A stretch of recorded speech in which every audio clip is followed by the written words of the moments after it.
আজ দেখাবো আমি ঘ্যাটকোলের ভাজার রেসিপি। তাহলে দেখা যাক এই ঘ্যাটকোল বাটার রেসিপিটা কেমন করে তৈরি করা যায়। চলুন তাহলে দেখে নিই সম্পূর্ণ ভিডিওটা।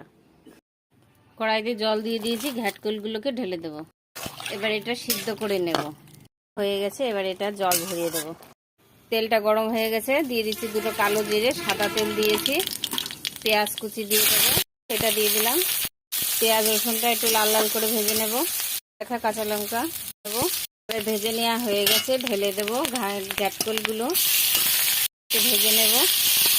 মতন দিয়ে দেবো, পরিমাণ মতন হলুদ নেব, দিয়ে দেবো সামান্য একটু গোলমরিচের গুঁড়ো, দেবো সামান্য একটু জিরের গুঁড়ো। ভালো করে নেড়ে চেড়ে নিয়ে একটু ভাজা ভাজা করে নেব। পুরোপুরি ভাজা হয়ে গেছে। তাহলে কেমন হলো রেসিপিটা পুরোই তো দেখলেন। দেখে একটা লাইক আর কমেন্ট করে জানাবেন, আর চ্যানেল